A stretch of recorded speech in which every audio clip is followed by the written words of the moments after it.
I don't know what's going on because it says I'm live, but I don't know how. I'm on a totally different software right now. So I don't know. Can you check and see if I'm live right now? On YouTube? Dale? Dale? Yeah. On YouTube? Yes, please.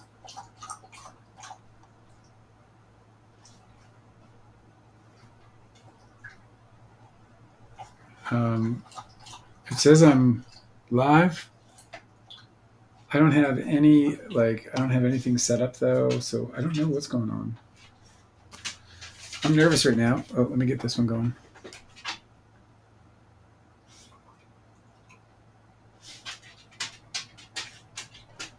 No, I don't see it. We're not live. Number 37 doesn't look like it's even listed.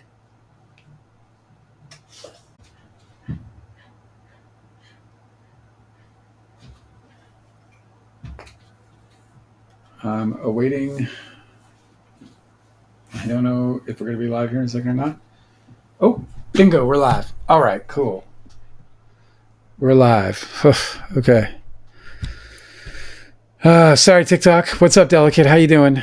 It's just my OBS software died on me. Or it didn't die on me. It's playing fucking... Oh, man. Anyway, so good to see you. So we are live now on YouTube. Let me just go to the two-shot. I don't see you. You should soon. It's probably just... Oh, it's marked as private. Oh, you got to be kidding me. Edit. Oh, my Lord. It's no big deal. You're only 3 minutes late. Yeah. It's just I had to go through a whole new setup, unfortunately. So let me just do this real quick. Guys, bear with me on TikTok, guys. I just got my OBS software just totally... It was broke. Yeah. It had it got a case of the demons. I don't know what's wrong with it. It's playing TMZ in a loop, and I can't find the source in the software. It sounded like it was like a audio of their newsroom. Yeah, it's like this live feed of something. Too real, private, public. Oh, goodness. Public.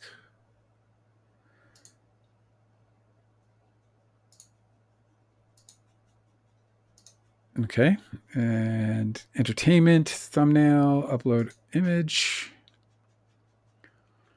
Oh, my goodness. So, such a mess. All of it. No, quick access, please. New downloads. I am so sorry, guys. I am so sorry. Save.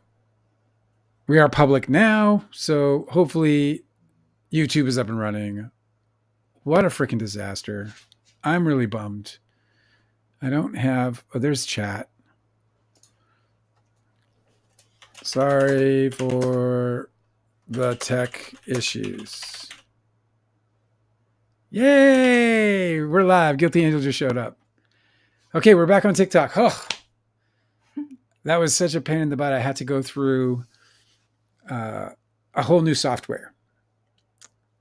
Erica's here. I'm so fortunate that I had been working on a backup plan because, because you wouldn't have had another way to do OBS died on me, and here we are. We're back. I'm always impressed with how like you're so nimble with the technology, because I just would flounder. It is that I got up with few issues. Delicate's back. Oh, and look, the chat has Delicate has the #1 crown. Yeah. So does Erica. You guys all have crowns? What? I love this. I haven't seen this before. That's neat.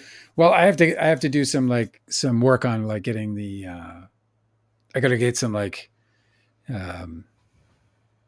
have these things you can tap into your chat and stuff. Yeah, like badges and stuff.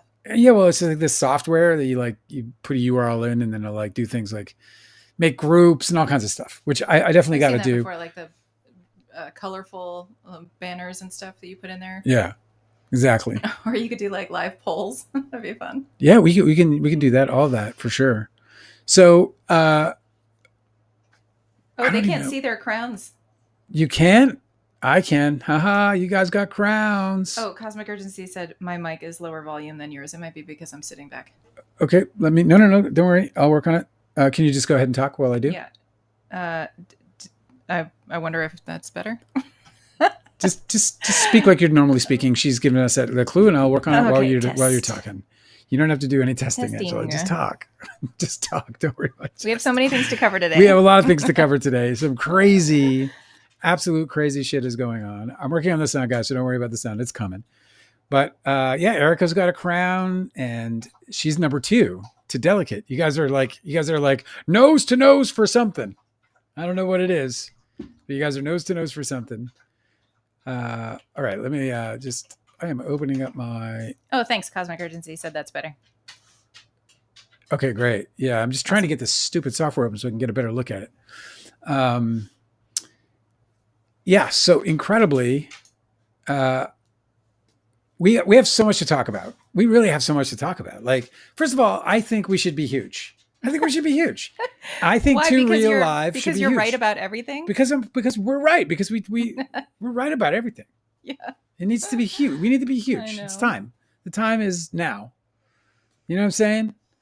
So you guys know that Yeah, you can't move it like that. You got to move it back because you can't see your book anymore. It's all right. Don't worry about the book right now. I got other problems. What do you mean? Don't worry about the book. Can we just continue, please? Well, you're wrong. I'm not selling books anyway. Let's just talk. Don't worry. We're going to do a brought to you by. You guys have crowns. I can't get over it. There's crowns all over the place. I love your crowns. I want a crown. How come I don't get one? Erica said we're going to end up competing, aren't we? Just give it back. Cosmic Urgency said I have a crown, but I'm freaking bronze. Cosmic Urgency's got a number 1 gold. He's got a number 1 crown. I know. I guess that YouTube's ranking them. It's kind of fucked up. I don't like it. Yeah. I don't like this either. But you guys. I'm not. Maybe that's a setting we can turn off or So something. let's not. Anyway, we're right about everything, and I want to talk about it. And because I'm really happy about it, because honestly, I had this like overwhelming feeling of dread earlier today. Like I just felt dread. Yes. Okay. So you guys don't know this about Dale, but he like senses stuff. Like, this probably doesn't mean anything to anybody, but Dale's ascendant degree is right on top of Neptune, which is basically like the super mysticism stuff. Yeah. Like you're supposed to be a mystic. And I feel like this happens to you even though you're not even trying. Yes. So Dale will always think of somebody and then mention them, like speak it out of their mouth right before they call them. It's true. And Dale has often read my mind, like just when I'm like just sitting there, and he'd be like, oh, you want like whatever, a snack or something. The specific one I was just thinking. Like, it's true. All these things happen. Nothing's consequential. Like you can't like play the lottery apparently, because we've tried to do that before. I honestly don't even know what's happening. All I'll do is like, for example, today, like all of a sudden I'm feeling all this dread. Like, yes. I was telling you about it. I was just telling you. You said, oh, Andy Signor is like up to something. Like I feel that's like what I'm I said. being like targeted or something. Like I feel like you could feel like the evil eye out there in the world from Andy Signor. Yes, I said this, and this is literally exactly 20 minutes before we saw the headline that Andy Signor had been subpoenaed. I'm sure what happened in your psychic brain was that he got subpoenaed and he was like, Dale. Yeah, dude. Yes. I kid you not. Because 2 days ago, and I'm going to play you guys a clip, but you're only going to hear the audio just because, because first of all, the video is like a mess right now, and I got to go fix it in DaVinci Resolve, and I didn't have time to do that today. Don't play any of that. And I want to play clips of it because clips of it I think are just amazing. Are you like one-sided ranting on the phone? Don't I'm play just gonna, clips of that. That's with commentary. The clips will be fine. Thank you very much. Okay. But anyway, I am going to play a couple of clips of it because literally 2 days ago, we were in a fucking shouting match, him and I. Like we're in a damn shouting match. I'm literally shouting at him. Why are you trying to ruin this person's life? Why are you ruining this woman's life, Andy? Like I'm yelling this at him. Specifically, I remember in light of this news is like, are they paying you to do this? Because if they're not, then you're just getting like scammed. Like you're just being manipulated. If they're not paying you right. You were like, you kept saying like, "Fine, dude, shoot your boat," because you're telling him Shoot that holes in your boat. he made such a great channel. He really came back from the gutter, right? He got canceled, and then he managed to bring this, you make this new channel and turn it into something that is obviously successful. And then now he's doing this, and it's going to put him in hot water for no reason. And so you're like, if you're not getting paid for this, if they're not like working with you, honestly, I think he loves it and incentivizing you, I think he loves it. I think he's like look. I mean, this is me just being cynical and oh yeah, for sure. He's and skeptical, but he's going to promote it. That's what. But Candace he's like, Owens, oh, you know, I mean, that was her. I'm on TMZ. Yeah, exactly. That was Candace Owens' reaction, where she was like, "Great, I'll make a podcast episode about it." Yeah, exactly. Because these people they're. But here's the interesting thing. So 2 days ago, when I'm shouting at Andy Signor, and he's talking about all the big fucking inside stuff this guy gets, I'm yelling at him, all you are is a pipeline from the extreme right. I was like telling him that he was like the alt-right pipeline. The alt-right pipeline. And now that's what and now he's literally in that headline with Candace Owens. Mm-hmm. Well, you know, who is like, you know, practically the face of it. How do you think Kirstie Flaw feels right now? Oh yeah, she's got to be feeling like left out. Hey, well, does she feel good about it, or is she worried about it? It might be coming for her. You know, they might be coming for her yet, and they don't understand. Like, you know, and the other thing, by the way, is Andy Signor's lawyer's response to it. Do you have it? Do you want to read it? Oh yeah. Here. We'll read this response. So this is Andy Signor's lawyer's response. Okay. So Cosmic Urgency is saying, wait. Start with the news because I ain't keeping up with the shit outside your lives. Yeah, I don't blame you, bro. Andy Signor is a channel that he runs a channel called Popcorn. We've been talking about this on this channel for 3 days. Cosmic Urgency. You're here the whole time. I'm sure you know what I'm talking about. But the news is. So the news is that Andy Signor has been subpoenaed by Blake Lively to produce potential documents and correspondences between him and Friedman or anybody from Justin Baldoni's side. And Andy Signor is claiming, like, you know, press, right? What's up, TikTok? Okay, we got 1 like on TikTok, bro. Let's rock this shit. Can we get some likes over on YouTube to make up for it? Thanks. You want me to read this? Yeah. The headline is Blake Lively, Perez Hilton. Oh, I guess the sub-headline is Blake Lively. Okay, whatever. Perez Hilton, Candace Owens subpoenaed, working with Baldoni.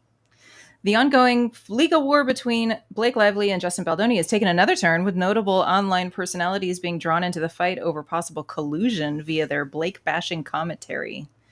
A source with direct knowledge, which always sounds so vague and made up, a source with direct knowledge tells TMZ that Perez Hilton, Candace Owens, and Andy Signor have all been subpoenaed to turn over any and all communications with Justin Baldoni and all of the Wayfarer parties, which I guess... Brian Friedman is included now. Yes, yeah, and that means Wallace. That means all of them. Yeah. And here's the thing about it. Okay, sorry. No, you go ahead. It was popular YouTuber Signor via his channel Popcorn Planet who claimed the exclusive featuring Baldoni lawyer Brian Friedman's statement as to why the Wayfarer parties chose to forego amending their dismissed lawsuit. And Angela literally started laughing about it when we were in the live, and you were like, "Oh, I'm sure Blake Lively is going to love that." Mm-hmm. And here we are. A lawyer for Signor said, at the moment, he is unaware of the situation. His attorney said, "My client has not been served with any legal process at this time." So maybe it's all bullshit or what? Should service occur, we intend to vigorously defend against any claims and will protect the confidentiality of sources on both sides, consistent with the principles of press freedom and journalistic integrity that outlets such as TMZ relied upon in their own coverage of the Amber Heard trial. So I don't know why they like to invoke Amber Heard, but in any case... They're like, you guys do the same thing that Andy Signor is doing. He's very much like TMZ. What's he got to defend? What's he using? Why is he using that language? What was that language? He said, "My client has not been served any legal process at this time. Should service occur, we intend to vigorously defend against any claims and will protect the confidentiality of sources on both sides." So, what are you defending, Andy Signor? What is your lawyer so defensive about? I thought that they were just asking for correspondences. Correspondences. What would defend what? Defend what are you defending, sir? Sounds really paranoid. Well, listen, I said to to you, at least, I don't know if I said this on live, but I wonder, it wouldn't shock me. I would not be surprised for a moment if this documentary that Andy Signor is making, and if you don't know, Andy Signor is apparently making a documentary on this whole thing and it's all Baldoni like nonsense, right? But he's making this documentary, and he's like been advertising it on his channel, and he's whatever. I haven't watched his channel in forever. So he wrote really an original song in the I did see that. Right, we played it on this live. In Yeah, the style of Taylor Swift. Anyway, do you think that was paid by Baldoni? I would not be surprised if we learn through this process that Baldoni paid for that documentary or is paying for that documentary. Maybe. I think that and like, that guy, Sassy Dave Navarro, he seems a little like left out. He's like, we're not shills. And it's like, maybe you're not. Yeah, maybe they're not paying you. You know what that makes you look? Even worse. At least Andy fucking Signor is getting paid. I know, like maybe they thought that Kirsty Flaw they were going to use her for putting out bad press, but they weren't going to coordinate with her because she's kind of sloppy. I think they just chose people who were better communicators. Like I do think that Andy Signor is good at what he does. I don't know how he continues to put on a show when he does such little research. I think it's a testament to his talent. But maybe that's why they chose these people instead of like Kirsty Flaw, who is really dull. Yeah, Andy Signor's a pro. He's an absolute pro at what he does, 100%. The guy knows exactly how to do what he does. He's better at it than almost anybody else in his space. He's as good at least as anybody else in his space, which is a YouTuber space. He's not fucking Johnny Network Television or anything. But, and look, the reality, just to repeat myself a little bit, is that I don't think for a second that Andy Signor, Candace Owens, or Perez Hilton, good company, Andy. You guys are all just buddies. You can go to anyway, I don't see how these guys are going to be like legally vulnerable at all to any of this, unless they knowingly were spreading lies. So that would mean that they found correspondence. Perhaps that would mean, and this is me just, spitballing on all this, but that they find correspondence, that they do get a discovery out of this. And in that discovery, they find out that, maybe one or more of these people knew that what they were about to say would not be true. And then they challenged Friedman at all about it. And they responded with just do it anyway. And they did it anyway. Then you might have some, something spicy there, something that might be litigious. But if or unless they knew that they were doing something absolutely, unlawfully false, then they'll be held accountable. But otherwise, I don't think the only thing they're looking for is proof of the smear campaign. And so if they can get the correspondence that they're looking for through the subpoena, which includes them guiding these influencers to say specific things, both derogatory and maybe even factually incorrect, they can build their case. I just assume that they're after Brian Friedman and they want to know who he's been talking to. Because he obviously does press, right? And he's very comfortable doing it. And he says really outlandish things to Megyn Kelly. And I don't know what other shows he was on. I think he was on Billy Bush or something maybe too. I don't know. What an unfortunate name. Yeah. It's just an unfortunate name. If my name was Billy Bush, I would have thought of a million ways to change it. What I'm trying to say is I think that it's probably that they're just trying to figure out what Brian Friedman has been doing by subpoenaing. It's a tough word. I know. These influencers to see if he was talking to them. I've rarely ever written that word down. And and today I had to write it 4 different times. And every time I'm like, how do I spell this word? I know, it's impossible. It's a fake word. It's made up. So this Twitter account, I think she has a YouTube channel too. Her account is Legal Bites. She's an actual lawyer. And so she commented on this TMZ article. And I just couldn't believe that a real lawyer. I mean, she's been posting pro Lively content, but not as You mean pro Baldoni? That's correct. Sorry, I'm pro Baldoni content, but not as vicious as all these other people have. Right. She's just been taking the wrong side. Snarky lawyer, legal Yeah, she's been trying to do a legal take, but it just seems really weird because obviously Blake Lively's lawyers are out doing Baldoni's lawyers. Anyway, so she said about this TMZ headline, well, now here's a way to make sure influencers and independent journalists continue to produce unfriendly content about your case. I mean, you got to be kidding me. And it's like, what the fuck does she think a subpoena is for? Like, does she think that Blake Lively is trying to make friends with these influencers and independent journalists? Does she think that these influencers and independent journalists are going to suddenly start writing fondly of her? Yeah, and that they won't now. Right. Like suddenly they're going to be like, right now. I was going to start siding with her. Right. Are you trying to say they're going to like... But now she's coming after us. Are you trying to say they're going to continue? What the fuck? And I was like, aren't you a lawyer? Like, what are you doing this? Like, what is this tribalism shit you're doing? Anyway, it's just so disappointing. I mean, I don't regret like not pursuing law because it seems like a really miserable line of work. It's just like, oh, you just spend your whole life with a nose in a book. But I find it really frustrating that I don't know enough to call these people wrong, because she's like, you have been subpoenaed before. I have. What was your understanding of your role in a subpoena? Did you think that you needed to defend yourself? No, I needed no. Well, I mean, no, I wasn't sued. I was the subpoena was to compel a discovery, including but not limited to any whatever relevant documents and my testimony under oath.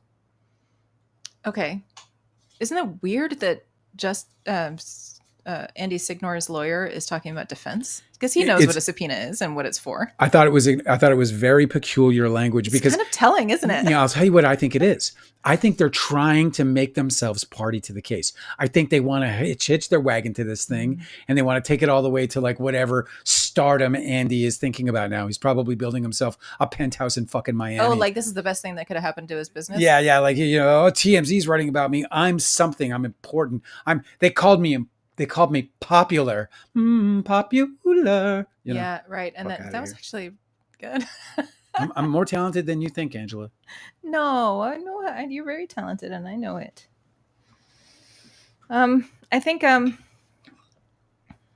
wouldn't be surprised if they're so cynical and that they operate in such bad faith that they were like, number one, it's a good thing that Blake Lively noticed me. Right. And that I am a threat to her, because that's what I've wanted to be this whole time. Yes. And number two, everybody's going to know my name. Yeah. Yeah. No, it's like, it's the people love this. And he's like, his whole existence is hitching his name to other people's names. That's why it was laughable when he was yelling at me and trying to say that I'm using his name. Oh, yeah. I'm like, oh, fucking Andy Signor, movie star extraordinaire. The guy's just a shill. You know what I mean? Yeah. Attaching myself to. I've worked with Leonardo DiCaprio. I don't have to fucking attach my name to, a shill called Andy Signor. The guy disgusts me on every level, and he's exposed himself to be exactly what he has always been, which is, a misogynist. This, of course, is only my opinion, and I share it with you only for entertainment purposes. I learned that line from Andy Signor, the great Andy Signor. This is for entertainment purposes? Yeah. Guilty Angel says Andy's cooked. I don't know how the cooking would go. Yeah. But I think that he probably thinks that it's more positive than it is. Yeah. I don't think it's a good thing to get subpoenaed. I think that dude is like, I think he's just like got himself dug into the trenches of being in a part of that alt-right pipeline now. And that's a real stressful place to live, bro. It's a nasty, gnarly, toxic place to live. It's true. There's so much disloyalty that happens in that whole, like, when you fuel a whole fan base full of like anger and reactionary journalism, yeah, where you're like, here's a new thing for you guys to be angry about today. Like, it's no wonder when they just turn on each other and turn on you. Rainbow Pickle said, happy Canada Day. Thank you. It's a beautiful day today, Canada Day. It's a place where people get to celebrate things like free healthcare and, it's about it. Oh, beavers. Lots of beavers. Maple syrup. You got a lot of beavers in Canada. Poutine. A recipe made by angels. They got beavers everywhere. I saw a beaver in Los Angeles. I was so surprised. My dog was even more surprised. I was like, hey, buddy, let's check that out. What is that by the river, by the waterside? And then I was like, it slapped its big beaver tail on the water. Oh, shit. I love it. And it was so loud. And yeah. Both of me and the dog were like, oh, fuck. Let's get out of here. That's pretty great. Yeah, well, that's one of their warnings for sure. I didn't know what it was going to do to me, but I wasn't going to stick around and find out. Did you know they're like one of the most menacing animals on the earth? Like they're so disturbing of they create such an ecological disaster wherever they are. They're like second probably to just mankind in terms of the trouble that they can cause when they're wherever they live. They dam shit up and they fucking clog shit and they starve out trees and like they cause problems. I know that. I mean, I probably like I'm exaggerating to some extent. Yeah, I mean, I think it depends on like what you're working for, because they also create marshlands that are very beneficial to all the wildlife. I'm an anti-beaver kind of guy, actually. So if you want to debate beavers, we can do it all day. I think they're very cute. No, they are. They're wonderful. I had one living behind my house in Jersey.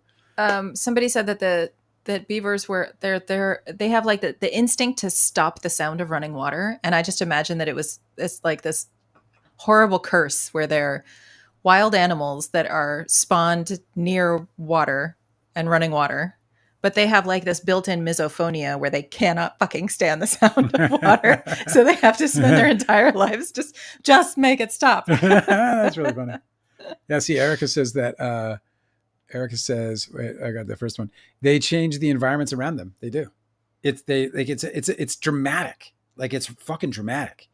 Like I never realized it until I actually did a little reading. I know we've really gone on there. Everyone's like, hey, what about Baldoni and Diddy? Yeah, fuck it. And beavers? Sometimes I want to talk about beavers. Fuck yeah, that's what this is. Hey, this is Too Real Live, bro.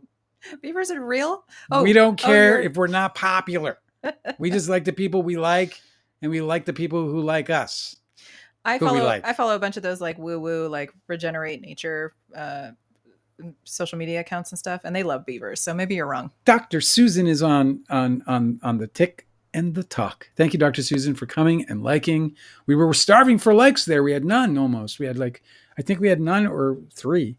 Erica says Dale coming out with his very anti-beaver platform. Yeah, Dale, I don't think I knew that about you. Hey, I think people are going to judge you for being anti-beaver. Listen to me. Beavers are not good. As a Canadian, beavers are a problem. Okay, no, they're not. They block rivers. Maybe they know what to do, and you don't. You know what they are? They are constipation. They are also river constipation. They are also God's creatures, and so they are blessed. Guilty Angel said Antisignor is a beaver. Exactly. He changes the environment around him as he sits there and just chomps with his big teeth on things. I cannot believe we were completely and totally right. We literally have an episode. You are always right. It's amazing. Calling out, and I'm calling this dude out and saying this guy's gonna get. I think you should make more predictions, since you're always right. Jesus is not coming. Yeah, well, that's ever. Oh, is that a bad one? So sad for them to hear. Is that a sad one? I shouldn't say that. It's a prediction. I may be wrong. That is a sad one, but so far you're right. I'm probably wrong about that one too. So far you've been right about that. He might show up. Maybe he's already been. They booted his ass out.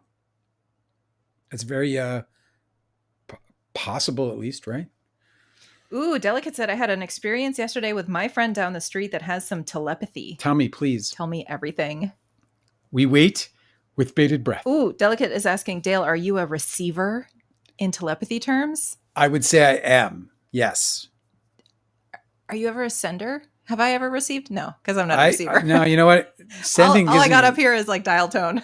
Even the thought of sending things telepathically gives me a pain right around here, right around there. Not quite your third eye. No, right beside it. You know, I'm definitely a receiver, 100%. I also I'm a receiver, 100%. I don't even. It's weird. Like I get these moments where I'm just like, oh, I think I know something. Like Angela can attest to this. I will literally I watch a lot of baseball. Is this true? Oh yeah, you're constantly calling the scores. So not just scores, but I call like plays. Yes, like this is what's gonna happen. I mean, I can't recite it because I don't know shit about sports. Right. But I'll look at you and I'll be like, and they'll call up a player or whatever, and they'll be like, blah, blah, blah, hasn't hit a homer and, whatever. And I'm like, this is his day. It's going to happen right now. And boom, he'll pop a homer. He hasn't done it in whatever. No, but and I'm not playing the odds there. That makes it seem like that makes it seem like you're just optimistic. Like you've actually called very specific, much less consequential things. I'm just.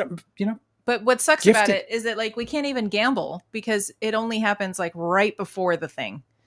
You'll state it and less than a minute later it'll happen. So it's not like you can log on to your fucking your sports betting site or No, no, no, whatever. no, no, no, no. It's always no. It's always like it's all stuff that just kind of leaks in. I'm disciplined. I'm not sitting there like trying to do anything. You should make a discipline of it. I tried in the late '80s, man. I studied it for like 2-3 years.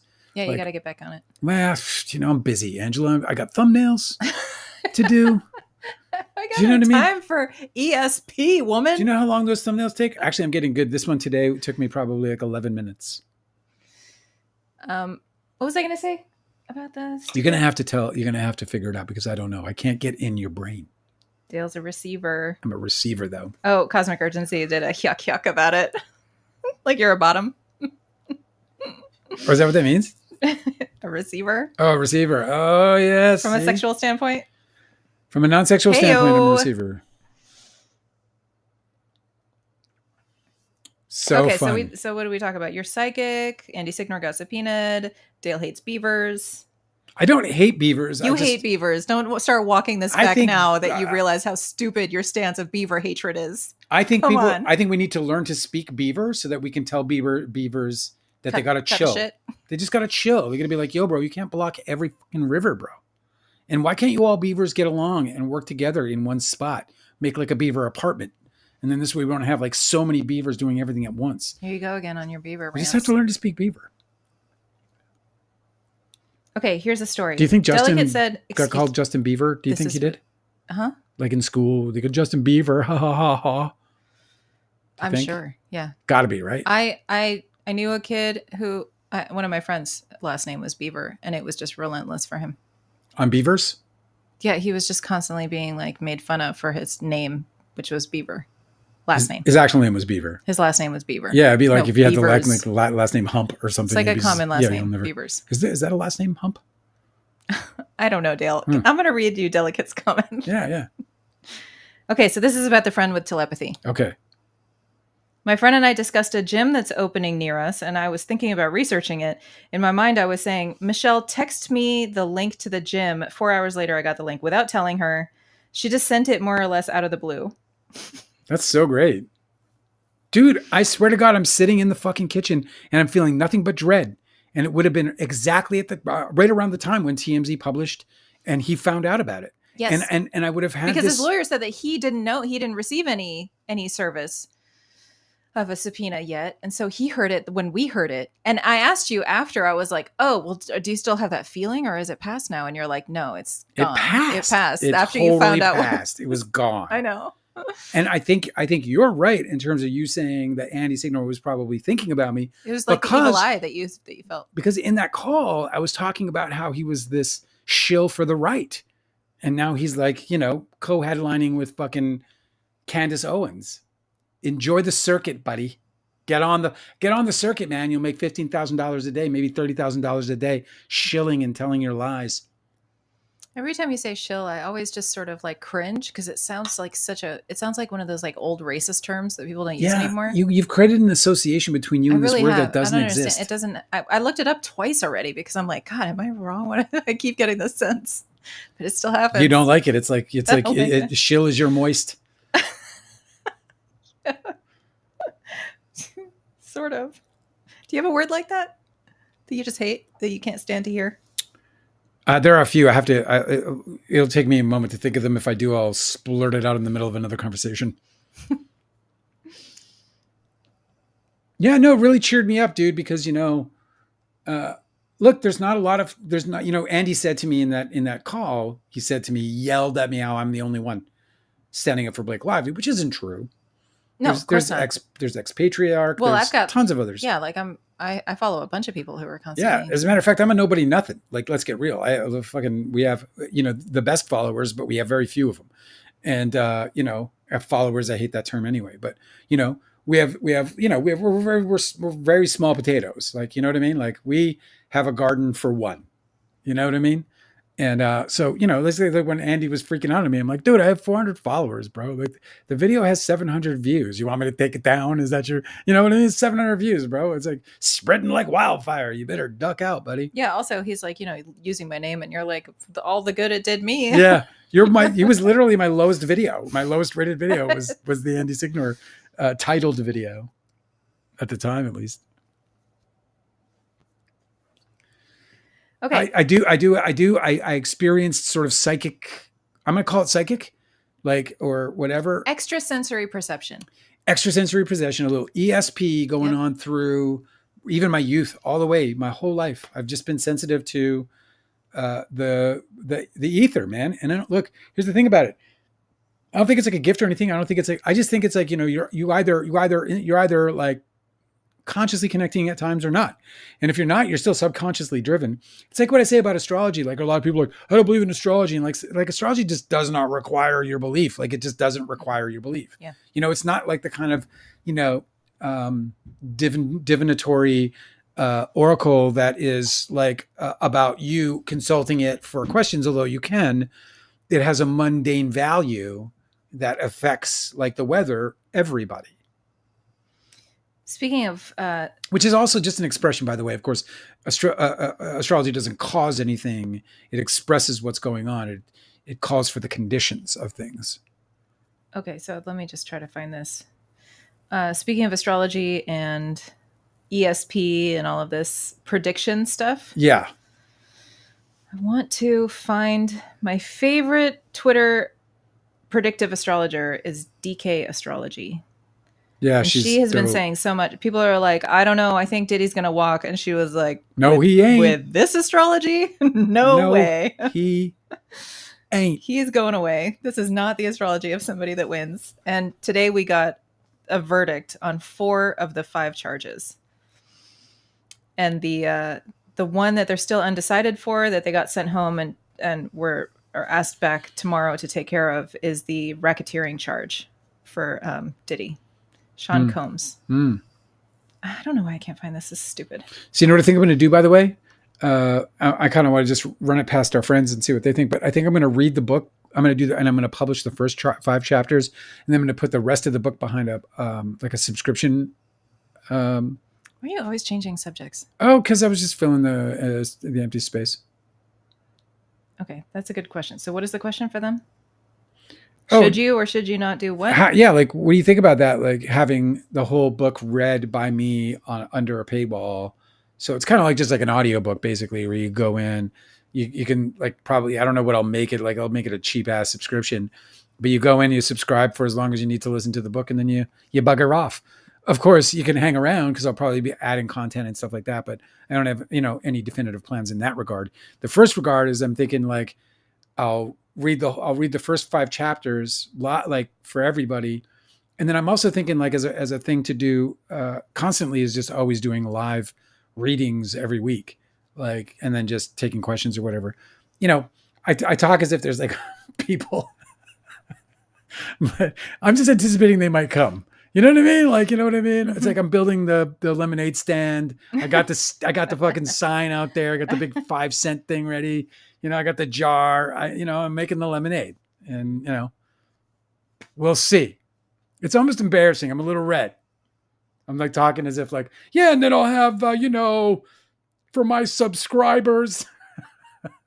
Okay, well, never mind. I can't find it. Anyway, she says he's fucked. That was the point that I was trying to make. Who? Which one? The astrologer said that he's not gonna. Diddy? That Diddy's not gonna. Let's talk about Diddy. Yeah. So here's the thing about Diddy. Okay, so here's the report. On Diddy? Right before the jury adjourned for the day, and then they're going to come back tomorrow to work on the last count. Okay. Yes. A partial verdict has been reached.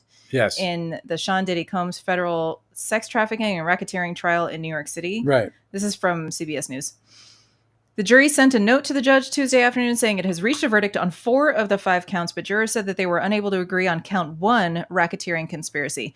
The charges against Combs are 1 count of racketeering conspiracy. Yeah. And the ones that they have made a decision on, but we don't know what the decision is yet. Yes. Is 2 counts of sex trafficking. We do know what the decisions are. Go ahead. And 2 counts of transportation to engage in prostitution. So we know that he has been found guilty on at least one of those, because they would not be having a problem with that last one with racketeering if he was found innocent on the other 4. If he was found innocent on the other 4, and this is me just spitballing, but I'm always right, people. Yeah. And that means, because it can only mean that there's a charge sitting there saying, well, we're hung on this one. Well, you wouldn't be if he was innocent across the board. because then they would just be innocent across the board. So that dude's guilty of some shit. So counts 2, 3, 4, and 5. And he's facing life in prison. At least one of them is guilty. At least one is guilty. Or they wouldn't even be considering. And let's name them so then we can like play a guessing game about if one is guilty or any other. I think it's 2 victims. Go ahead. But I'm not sure. Okay, yeah. 2 counts of sex trafficking. Yeah. 2 counts of transportation to engage in prostitution. He's guilty of at least 2 things then. He's guilty of at least 2 things. This guy explained it really well. He said racketeering is a crime of +1. So it's obstruction of justice plus one more thing. Extortion plus one thing. Witness tampering plus another crime. Right, okay. Crime. That's the whole RICO. Okay, I got it. Yeah, so it's a conspiracy. Like, based on the case, I can understand the difficulty. Yeah, me too. I wasn't following it very closely, but everything I saw, I was like, what are they showing the jury this and that Well, for? The jury had come out and they had asked specifically what distribution of controlled substances meant. Yes. And then the jury responded, which is really interesting because I didn't know this actually. This was a today I learned for me, was that the judge responded saying it just simply means that if it passed from his hand to another, there's no transaction that needs to occur but that transaction. And that is considered, that would legally be considered distribution of a controlled substance. So, for example, if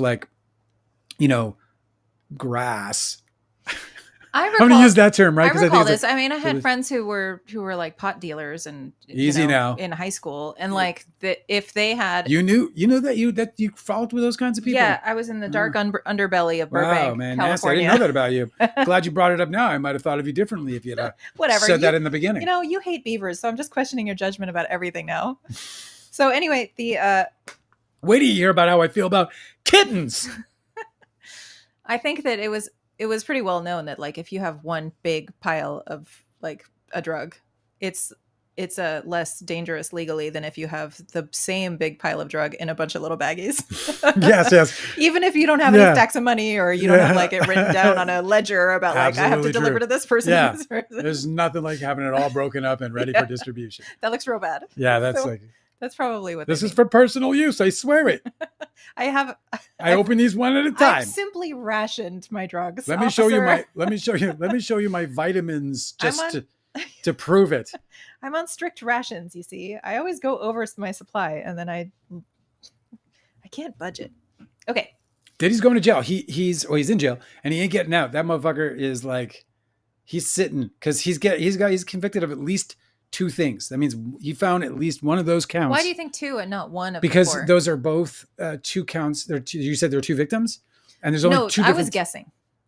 Oh, because it could be. Well, that's why I said that. It could be like, you know how sometimes it's like a fraud or embezzlement or something, but it'll be like in actual cash, and then they'll also use like one of these like web bank services, so it's wire fraud and what chicken other cheesesteaks, like the regular fraud. Yep. So maybe it's something like that.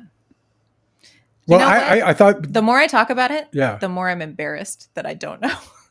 Why? I don't know what I'm talking about. Why? Why does it embarrass you? Because I thought that the charges. See, here's the thing: is I knew what the charges were going into it, but just a few days ago, remember we covered that they pared down the charges. Yes. When they gave the jury instructions. Yeah. And so now I don't know what the fuck they are anymore. I don't know what they are specifically. Carol Dunleavy's here.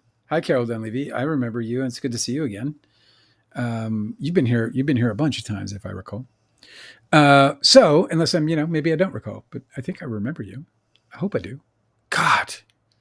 There was somebody commenting on TikTok said, "Bro, who cares?" About which? I don't know. I just think it's probably the whole thing because who fucking cares? Yeah, you're right. Yeah, and not you. And I don't blame you. I just love comments like that. I wouldn't care. Here, you know what? Let me give something else not to care about. This is a book I wrote. It was stars. It's really funny. It stars Leonardo DiCaprio. It stars Leonardo DiCaprio and Tobey Maguire as assholes. It's a book. You should check it out. It's called Too Real. It's a book. It's a real book. I just think that those comments are really funny because I'm like, you spent energy in your brain creating that comment about something that you don't care about. By the way, I just want everyone to know that Stefan hasn't left us. Okay? Stefan hasn't left us? He's in Hungary. Oh, okay. He's traveling. And he's still a friend. He's still a friend of the live. I haven't heard from Mandy, which I would only hear from her when she drops by. But I think she'll be back. She's probably just doing the responsible thing and getting some sleep. Mm-hmm. Yeah, Because maybe. they're in the UK, man. It's late as fuck there. I know. She lays next to her husband sometimes, and he's like, "Oh, you stop." That was really funny when she was like, she was being a real comedian in our chat, Yes. and I kept saying her name to read her comments to you. Yeah. And she said that her husband next to her was like, "Why do they keep saying your Yeah. name?" It must have been so Why annoying. do they keep saying your name? Well, I'm kind of a part of the show. Everyone is. Babe, it's my hosting gig. Shush. Go back to sleep. So so I'm convinced that Diddy is convicted of something. Then I don't know if it's one or two things. If we're unsure about the number of victims. Is there any reason to believe that they would exonerate him, that he'd be acquitted of those 4, and they would still be thinking about racketeering? No. There's no way. No. Okay. It's impossible. Okay. That's just impossible because it's the RICO charge. So it's there, like your friend said there your lawyer friend said, they're trying to figure out like, well, if it's one play, like, do they have they only convicted him on one thing? What are the other charges again? One more time. Sorry. Give it to me one more time. Dale. I need it. I closed that tab. I don't know anymore. It was human trafficking and traveling with the intention to commit prostitution or purchase prostitution or whatever, engage in prostitution. Right. So if they like convicted on one of those things, that's certainly a possibility. I just thought again that there was like, 2 victims, but man, that's some crazy shit that's going down in all the in entertainment land. I wonder. Do you think? Yeah, I think Andy Signor is excited, right? He's not nervous. Candace Owens doesn't give a fuck. This guy, Andy Signor, I don't know what his strategy is. It would not be my strategy, right? Like, I'm not like a genius or anything, but I feel like if I did something that completely ruined my life, if I was involved in some sort of scandal, you would never hear me mention it ever again. But this guy keeps sticking his hand right into that fire. But because it comes up all the time with the stuff that he covers. Like, he's aligning himself with people who are accused of harassment. And so, of course, it's going to keep coming up that he is accused of harassment. Yeah, and he's also showing a bias to the perps. Yes. So what I'm saying is, like, if he's constantly farming his own, like, scandal and he's not doing anything differently, then I wouldn't be surprised if he thought that this was a good thing. Because obviously he doesn't have any self-preservation instincts, like, he doesn't see a risk in covering the stories that are going to cause blowback on him personally. So he probably doesn't see a risk in getting subpoenaed in a huge lawsuit also. I think he probably thinks it's going to be good for his channel because it's exposure and promotion and all of those things that you care about if all you care about is your channel. I just love that you called it. I can't get over it. Because even on the telephone call with him, you were like, bro, this could be bad for you. Like, you could get called as a witness in this case. And today I was like, bingo. Yeah, no, I told him, like, he's getting mixed up in the wrong fucking stuff, bro. Yep. And look, I mean, look, I don't think, that this is all bad for him, except that I think he looks like a fool. And it's just going to get worse, especially if they're able to successful. Because like Lyman is like, I think Lyman is, I mean, it's such an interesting scenario, right? Because we have, obviously Megan Twohey and the whole, New York Times case getting thrown out. So to what extent will Andy and those correspondences be protected? I don't know, but it does depend on, I guess, the judges and the judge's perception of the law or the law itself. But see, Justin Baldoni was trying to accuse Megan Twohey of participating in a smear campaign as opposed to just reporting on his publicist doing a smear campaign. Okay. And so Megan Twohey and the New York Times were like, no, I was just reporting on evidence that was given to me. And I looked it over and I checked some sources and I reported on it. Well, Andy Signor can be reported on it, just reporting on it too. Yeah. And there is a precedent for like podcasts to be considered press. I learned that today. But there's like, so I don't think that he would get in trouble for reporting on the case, even if he's talking all kinds of bullshit and taking other people's stories as if they're fact and saying that, Blake Lively's a mean girl because so-and-so said so. What I think he's getting subpoenaed for is to get Brian Friedman in trouble because Brian Friedman would be breaking the rules of professional ethics if he was seeding stories, smear campaign type stories, like coordination, Yeah. press stuff to people like Andy Signor. Well, there was a moment in our call where, what was it specifically I said to him? I started, let me see if it comes back to me. I want to like remember exactly what it was, but there was a moment in the call where I was, shit. I'll have to come back to it. God damn it. Oh, cool. User 9594. I can't say all your numbers, bro. It's too many numbers. They probably don't You even have know like it anyway. 9 numbers. But they got their book and they're really enjoying it so far. Isn't that cool? Thank you so much for reading and for getting the book. That's such an exciting thing to hear and for you to do. It's a very kind thing. So please come back and tell us your experiences. And yeah, if you have any questions about it, let me know also. And Carol Dunleavy said that they say that the movie My Mom Jane is an indictment of Hollywood. Well, so is Dale's book. My Mom Jane.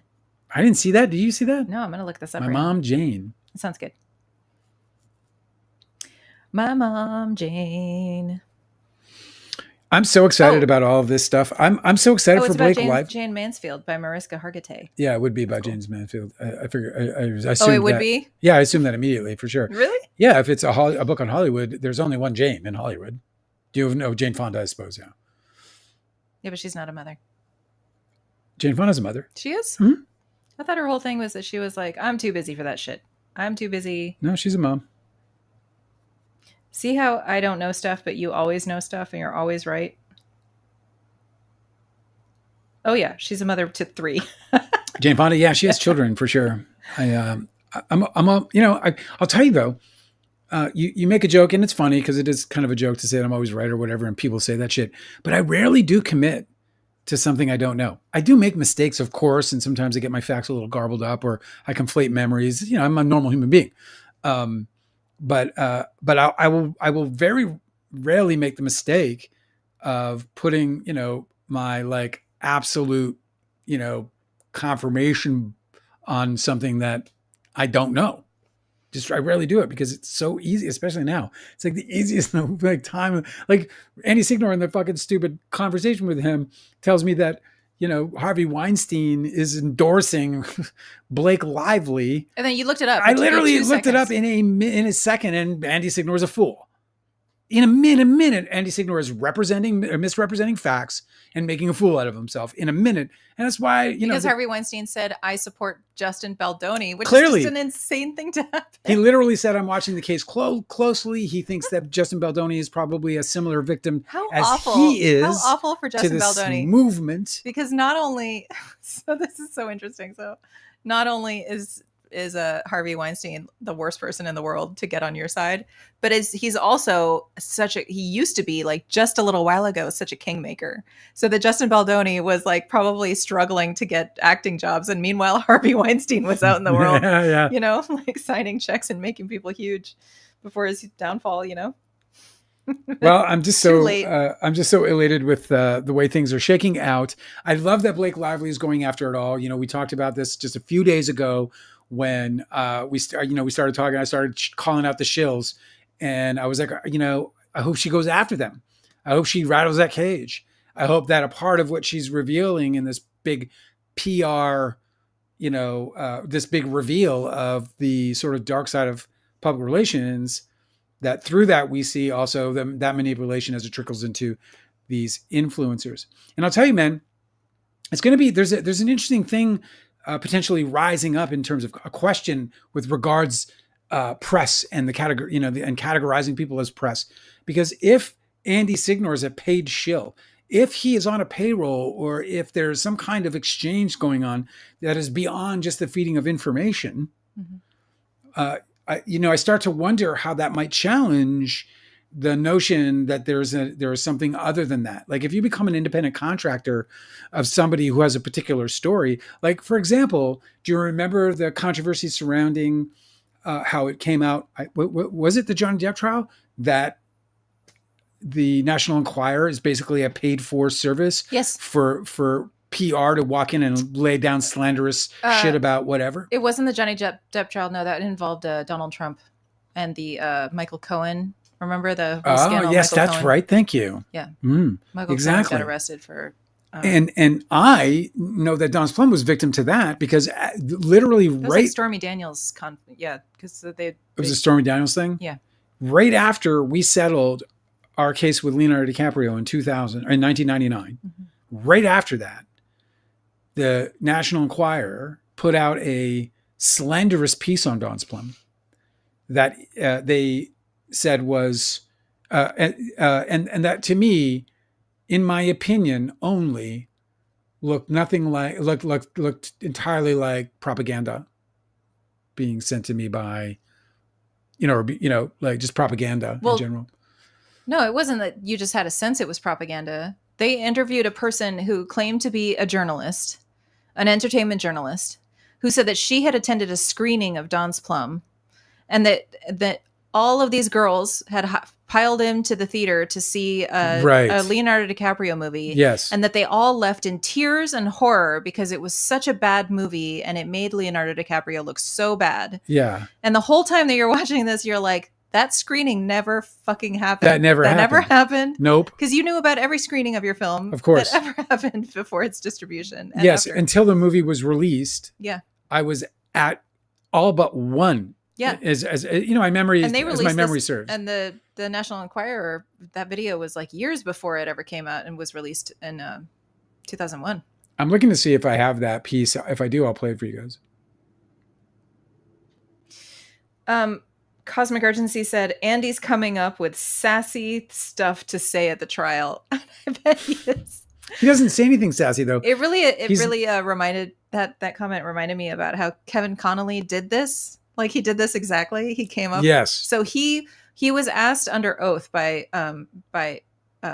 Stutman's lawyers in the lawsuit over Don's Plum about whether he had discussed any part of the case or his subpoena or any of these other motions to compel whatever with any of his friends. And he was like, oh yeah, I told them that I was going to come in here on my deposition and drop bombs on you guys. And they're like, drop bombs? And he was like, no, like truth bombs. Like I was going to come in here and drop the mic. Meanwhile, he was more or less embarrassing in terms of like his testimony. Because the whole time he's talking so confidently and making absolutely no sense. Like they asked him, so how, like specifically, did you know that Don's Plum was supposed to be a short film? Because nobody in the entire case is able to pin down. There was no evidence that it was a short film. There was no script that it was a short film. There was nothing planned that was written down or anybody that anybody could produce any sort of conversation, or they had never had a discussion about it. And he was like, well, I just knew. Everybody just knew. And the lawyers are like, how, bro? And he was like, well, like how this is a table. And he like knocked on the table in front of him. He's like, this is a table. I knew Don's Plum was a short film. That's like the stupidest fucking thing. You're not very bright because that is not the way that works. I can't seem to find the New York or. That's okay. We'll look for it another time. Yeah, well, I'm just poking around in a couple more folders before I give up completely. Oh, there's my Vanity Fair audio interview. That's interesting.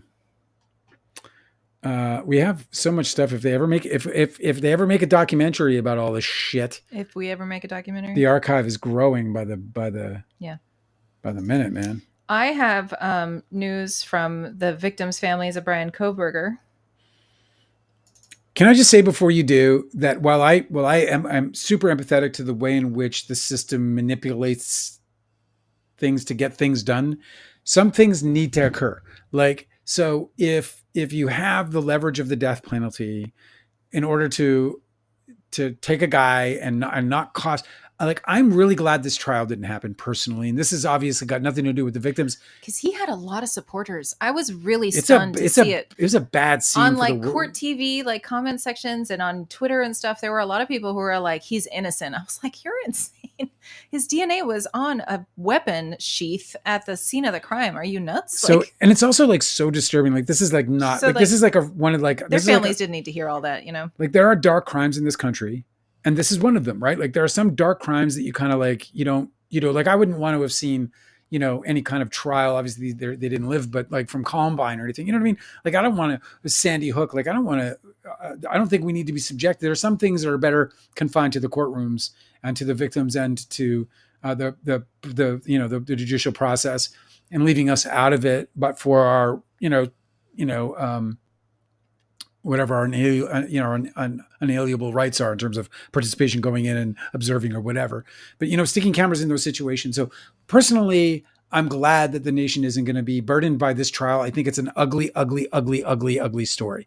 But beyond that, as far as the system goes, what do you want, right? Like, what happens is you put these guys on death row and they sit there for 20 to 30 years later, and victims need to realize this. There should be some kind of victim advocacy group that isn't necessarily run by the state or tied to the state's hip, that really helps to prepare people who are victims to understand that by leveraging the death penalty, they get what they want, which is this murderer put in jail for 4 life sentences for taking these people's lives. And that's what you want out of this thing. And to not have the state and the world really burdened by a televised trial that is so dark and awful is, I think, a service to us all, because the end result is that this murderer is going to jail for 4 straight consecutive life sentences. He's gone forever. He's a worthless piece of shit, and nobody has to relive it.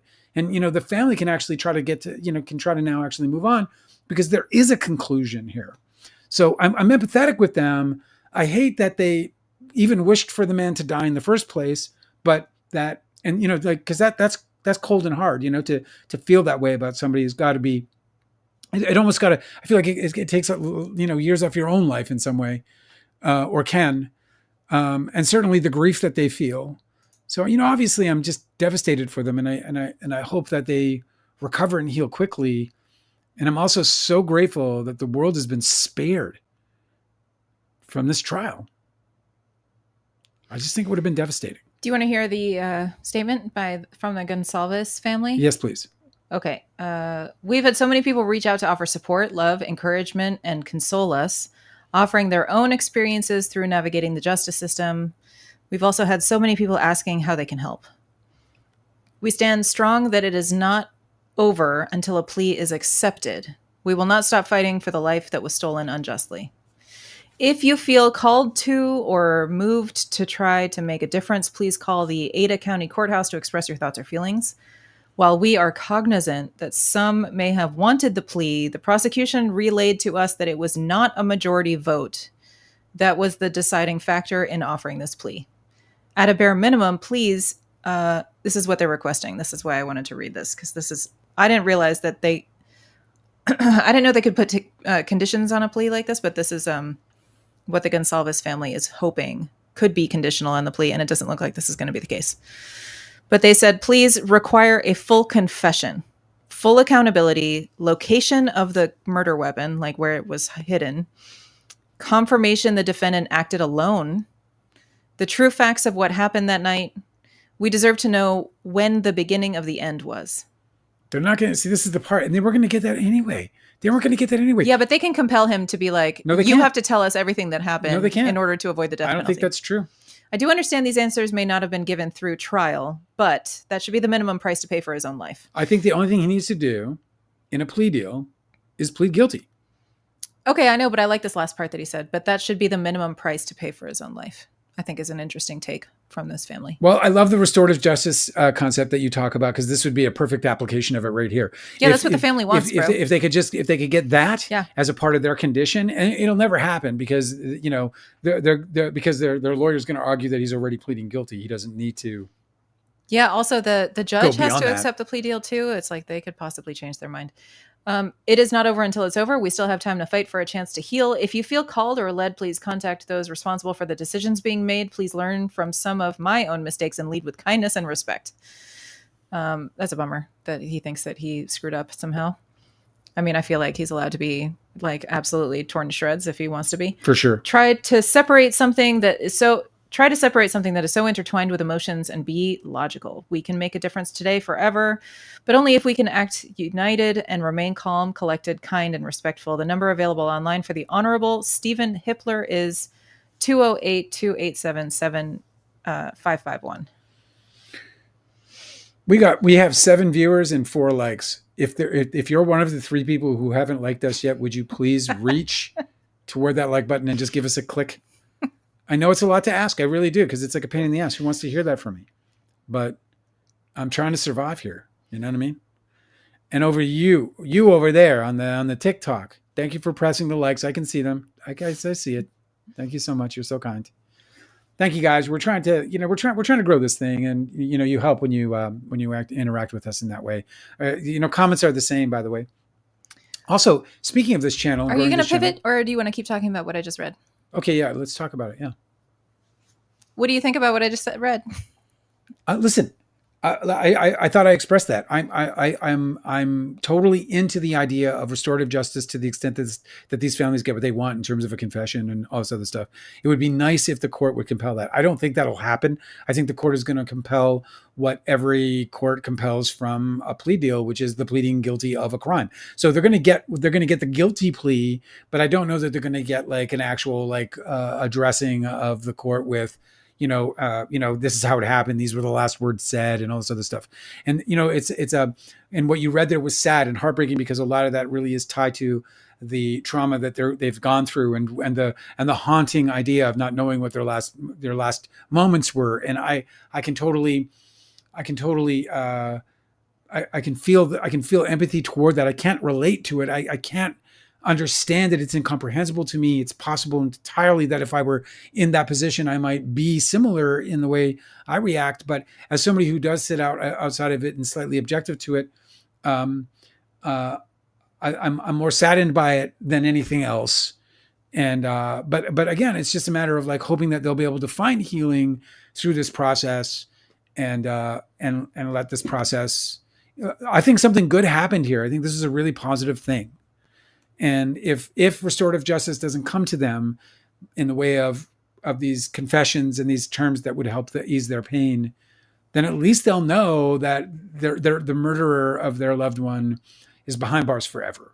And that has to count for something. I wonder whether they're trying to extract the story from him so that he doesn't own it, because he's a PhD in criminology, and he has done one of the most heinous, like basically a copycat murder. Why do they think he's going to tell the truth in the first place? Because he's obsessed with Ted Bundy, and Ted Bundy did a very similar crime. So I would be more concerned if I were them that he would use the opportunity to sensationalize his own crime, right, to make himself more bigger than he was. I mean, the crime is heinous and horrible. So, I mean, he's got that. You're saying they shouldn't get a confession because he would sensationalize it? I'm just saying, if this guy's a PhD psychopath who idolizes serial killers, he may use that as a stage rather than an opportunity to give them what they need to feel restored. I know. In this. I wonder if he's still going to. I wonder if he's going to write a prison memoir or something. I don't know if there are laws against that. There might be. I don't know that he can publish anything specific to his crime while he's paying for the crime. I think he could write, because he could write a book about being a prisoner and reforming, finding Jesus, whatever. He's obsessed with Ted Bundy, and Ted Bundy famously did a bunch of prison interviews and told his story and was really boastful about it. And so I wonder whether that's but that's different. Interviews are one thing, right? Writing books are another. But yes, he's whatever privileges he's entitled, he'll get. But he's not gonna. I don't believe he's gonna have the opportunity to write and publish a book to sensationalize the murders he committed. I think there are laws against that. Yeah. But speaking of selling the rights to crime stories, Karen Reed has already sold her rights. Her and Ellen Jackson together made a deal with some Hollywood I would write that studio. book all day, bro. No, I think it's going to be a movie. Oh, I would write that script all day. Oh, put me in the writer's room, bro. The world needs me in the writer's room. I'm too talented. There's got to be some screenwriter who's like as Boston gets, who's like, oh please, oh please, oh please. It's not Ben Affleck and Matt Damon. Why not? Because they called themselves the Milli Vanilli of fucking screenwriters. They haven't written a single thing since they won an Oscar for it. How are you doing on your water? Are they the only fucking human beings who ever won an Oscar and then never even wrote another screenplay after that? What do you mean? They don't write? No. Oh, now I gotta look this up. Maybe I'm wrong. Fuck, I've had a headache for 2 days. What do you mean? Why? And I got tinnitus. Is it because Andy Signor gave you the maloiks? Well, I'll tell you what. That was a very highly stressful conversation. Yeah, of course. And I got like a hivey feeling for like a couple of hours. Like, my body has had it with like enormous amounts of stress. Like it's not the same kind of stress as me ranting. That's more like expression, like performance art almost. You know what I mean? You're wrong about Ben Affleck. He's written again? Mm-hmm. What did he write? He Argo? apparently he wrote on Gone Baby Gone, The Last Duel, The Town, and Live by Night, or Live by Night. I think it's Live by Night. It's so funny because it can be either. I know. Live by night, live by night. And of course, Good Will Hunting. I think it's live by night. I'll have to ask him since he wrote it. You know, he would know. Okay, so fucking foot in my mouth. Here we go. Okay, and then Matt Damon has won 4 Oscars. Yeah, so they co-wrote The Last Duel together, and then Matt Damon also is credited as a writer on Promised Land, which I don't know about, and then I know that. And then Gus Van Zant's Jerry. So I wonder if Casey Affleck and Matt Damon are credited as writers because they improvised. Matt Damon. Okay, He's in Matt Jerry. Damon. Gus Van Zant's movie. Okay, well, I'm wrong. Fuck it. You know what? I'm going to quit. I'm quitting all of this. That's it. It's over. It's no longer too real. You know, I cut my long beard. Now I'm just going to cut this all off. I'm going to go get a fucking job at a library. And your eyebrows like the guy in the wall. Yes, exactly. You're just going to have like a psychotic shave my break. nipples off. Shave my nipples off. Hello.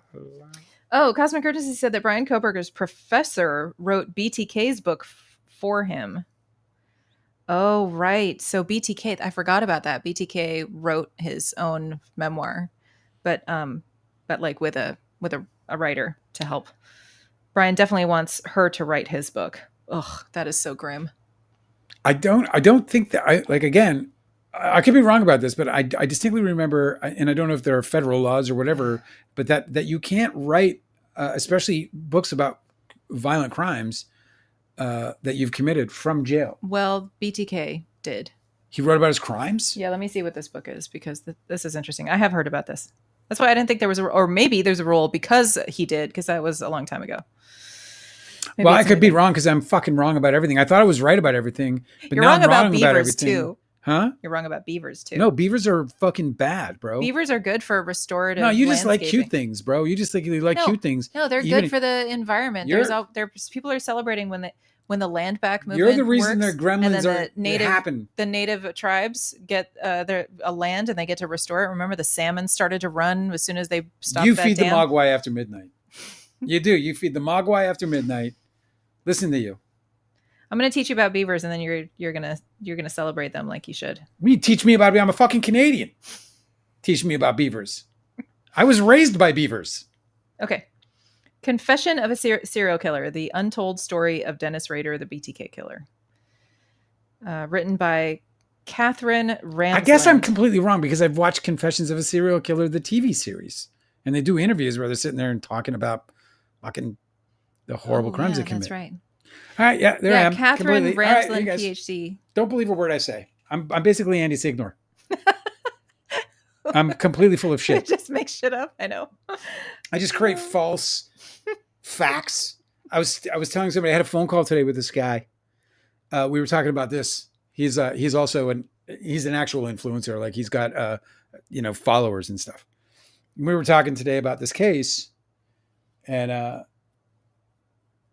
what was I going to say about it? What did I tell him? I can't remember now. Oh, shit. Dale. I'll tell you. It's funny. It's just not fucking. My brain's slippery, bro. It's like a slippery brain. I gotta, you know what I mean? I sound like I've been drinking. I haven't had a drink in like 6 years, but I sound like I have. I think that you just have ADD. I made. Oh, what somebody said. Oh, that explains everything. You're Canadian. Or he says it's good to admit you're wrong. Oh, that explains everything. You're Canadian. It's true, and I apologize for being wrong. I did not. I'm sorry. I'm sorry about that. I'm sorry. I used to when I first got to Los Angeles. I got a job at a what do you call it? At a furniture store. I was selling furniture, and I said I'm sorry to somebody, and everything was going smoothly. He was a TV actor actually. He was on I can't remember what show it was, but anyway, he's like I'm getting him some furniture, and then I said sorry, and he looked at me. He stopped. He just looked at me and went, "You're a Canadian." Like, I mean, everything stopped. It was like I had an end table in my hands. I was like, yeah, I am. How'd you know? Yeah. He's like, what do you mean? How did I know? You just said sorry. You can't hide here, Dale. I know. If I ever go to Canada, everybody hates Americans now, so I'm just gonna have to keep my mouth shut. Jim J. Brader's being really adorable. He's like, I mean that in the best way. So Canadians are like the best of the best of the best of the best. It's Canada Day. Do you know what the thing about Canadians is that they're not as nice as you think. There's like we have like loads of assholes everywhere. Pretty much everyone. Did you say loads? Loads of assholes, eh? But the truth is that we do have I think the one thing that Canadians bring. It's a weird thing. The Canadian American thing. I've had equal amount of time in both countries, practically. I know that. Well, that's not true. I've spent more time here, but I know these people pretty well. And there's this like really cool show thing about Canada, the Canadians that I love. They have this like they're the kind of people who do up your dishes for you if you're like feeling down. They'll be like, let me do your dishes. They're like, what? I'm gonna do your dishes. Dude, the reason is because you guys aren't prey animals. We're prey animals down Right. here. We're like constantly like, what is it? Oh. But what the weirdest thing about it is that the American dynamic is awesome. So like America, I don't know, like it's like one of those things where like if you fuck with it, will it break? Because Americans are amazing human beings. Like there's something about them that it's hard to put to words, but all I can say is that there's a spirit to an American. There's a spirit to to Americans that I've not witnessed in any other people that I've been around. Whether it was the few months I lived in Denmark or obviously the tens of years I lived in Canada. There's just something that I think makes Americans want to achieve things. They're to be the problem. The thing about innovative Americans is that Americans, we are ambitious, but they're savage as fuck. Listen, we're ambitious. Savage. Yeah. Keep going. No, I'm good. No, Angela, keep going. We're ambitious, but we're not curious. Right? Like really? Like we really want to get into stuff, but we don't really want to know a whole lot about it. And that has to do with people too. I think that part of the reason why our culture is a little bit sick is because we're not really we're not as interested in each other and reaching each other, like either emotionally or like, bondingly as other cultures are. I think that's why we're so divided. Like we're like, oh, you want to do something cool with me and we'll make something and that'll be awesome. Like, cool. But you'll never like actually like have a heart to heart. Well, you know how Canadians have a reputation for being like really kind, good people, all this other stuff. And I'm not kind of trying to shit on that reputation, but as a Canadian, when I was in Canada and I was trying to break into the movie industry, right. Or to just acting, right. It was like such a boys club. Like they wouldn't let me in. I was like, trying to get into auditions. They're like, yeah, get the fuck out of here. Like they really treated me like I was secondhand shit. And then like, so they were like, well, you got to go, get into classes. And I was like, okay, I'll get into classes. So I went into the class. So my teacher was like, holy shit, you're fucking awesome. I did. I kicked ass in class. When it's low pressure, I'm badass, let me tell you. So, and so there was this like, I was like, well, why can't I be auditioning? And there was this like boys club that I had to like go through this, I guess, initiation really. It was like I had to suffer a certain period of time before Canadians would even tolerate the idea that I'd be worthy of a chance to, make a move. I went to America and in a week I met Leonardo DiCaprio and a year later I was producing him. That's the thing is like that would never happen in Canada. I know we're ready to get shit done, but it's like there's they also like invited it. There's a real lack of like bonding that happens that I think comes more naturally to other cultures. I think that other cultures just people tend to be more comfortable with each other. More comfortable like human to human, and here we're just like automatons like that are trying to do stuff. And so if you are capable of doing a thing, then the other person will think you're helpful and then you guys can collaborate. But I think there's a superficial bonding. Yeah. Like I felt like deeply bonded. I felt like deeply bonded, but I was not with almost everybody that I was close to in this country. I think it's part of our problem. So yeah, you might be hitting on something there, like that there's like a superficial bonding, whereas in Canada it might be more of a deeper bond.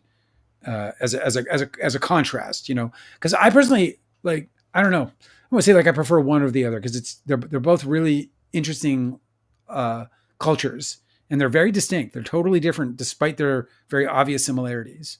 They're very different cultures to live in. But Canada's like I had this friend, bro. He was like such a dick, bro. Like he got into this fight with this immigrant who was there out of status in Canada. And he got pissed off at him. So he just called Immigration Canada and the guy got removed like the next week. And they just had an argument. And he just like destroyed this guy's like moment, whatever it was. So you guys have those people too? Because there's definitely Americans isn't like that that. awful? We're like vindictive, like so personally offended that they're going to ruin somebody's life about it. That's fucked up. Is Karen and Alan going to get married? That's Delicate's asking. Is Karen and Alan? I think Alan is married. I think that he's probably happily married. Last I saw. I wouldn't. What do you know about happily? Well, I mean, you're fucking hanging out and you having dinner with Alan Jackson. No, I just remember. Hey, Alan. I remember somebody who follows their whole thing a lot kid. closer than I do, saying because there were all these rumors. Remember, there was that like AI generated video that apparently was him embracing her, and it was like that from behind embrace. Yeah, and it was totally like deep fake and nasty. It was nasty. And people were like, "No, dude, like he's not available." Erica with a crown and a number 1 beside it said, "Alan is married." Erica's on Twitter. No, the fuck am I talking about? Erica's on YouTube, and she has a crown with a number 1 beside it. She's a number 1 crown. What do you think of that? What's going on TikTok? You guys are so fucking awesome. Canadians are the best of the best. They don't say what they think. They just don't say what they think. It's pretty interesting. That's very true about Canadians. They just don't say what they think, but they think it. Okay. Let me see. I can't see anything recent. Sorry, I'm looking for this, but I probably shouldn't. Guilty Angel's having a nice peach tea. Oh, nice. Doesn't that sound lovely? I'm having a glass of water. Bland, but the essence of life. Yeah, so far he's still married. His wife is a lawyer. His wife's a lawyer? Yeah, in Los Angeles. So that's going to be boring. Yeah, I'm sure he'd much rather be with Karen Reed, who's like a sloppy drunk who gets. Can you write that motion for me, please? I just need I need to, can you imagine if I was like, oh, will you just write my motion? I can't work on your case. No one will know, because that's the whole like Baldoni, Blake Lively, Ryan Reynolds thing. Like, would you just rewrite the scene for me? It sucks and I have to kiss this guy who's being a total creep. Can you just make it better? Like if I was like Alan Jackson's opponent, I'd be subpoenaing his wife every trial. I'd be like, I'm subpoenaing your wife. So I looked at that. I looked at that dancing video that that Justin Baldoni put out, which is like the behind the scenes of him getting the horny growl. Yeah, where he's supposed to do slow dancing. Angela calls the growl I'm talking about, you guys. It's he kind of leans in, he's super close, like lip close. No. He spins her and he goes, ha ha ha, this total villain laugh, and then he pulls her really close, and then he goes. Yeah, and he does this horny growl. I did a bad one there, this close to her face, because it's like more like a. Yeah. It's like a horny. Angela called it a horny growl. He spun her, took a look at her, laughed, brought her close, and made that sound for her. It is horrible, nasty, bro. I was like, that is sexual harassment. Nasty, as clear 100%. As day. 100%. No doubt about it. If that was offensive to her, that's harassment. And look, it's just like, again, just to point it out, it's why did I bring it up? I don't know, but it's harassment that is solvable. You can say, hey man, don't do that. That's fucked up. And he could be like, or be like, my bad. I got a little carried away. What does that mean? Right. Or just confronted in that way. But like, yes. What is that sound? So she, right afterwards, she was like, okay, like we could take a step back. Like she's just like really cautious. Polly's saying it's not a SH that he was acting. If you say so. He was not mic'd he was mic'd as a director, but he was not providing audio for his character. Well, like that was a slow motion shot, and that wouldn't stop him from acting, right? Like in fairness to him and to Polly P369, Polly P. You want to have some ziti or what? Polly P says, "What?" It's such like an Italian American kind of. Hey, Polly P, come on, we have some baked ziti. You know what I mean? My nonna just got it out of the oven. Nonna, you ain't want that big ziti? Lasagna? All right, lasagna. Polly P's an actor, so they know. Well, that's cool. I've worked with actors, and I've acted myself too. What'd you work on? Tell me what'd you do? What'd you do? What's your resume? I'm kidding. Yeah, I'm just kidding. That's cool.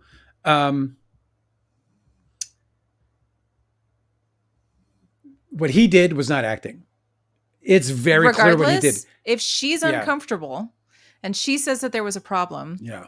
which he acknowledges in text messages that he was told that his behavior on set was problematic and that he was going to correct it. Yeah. I have to make a whole timeline of when he's saying those things and when these more of these issues keep coming up. Yeah, and SH is a very subjective thing.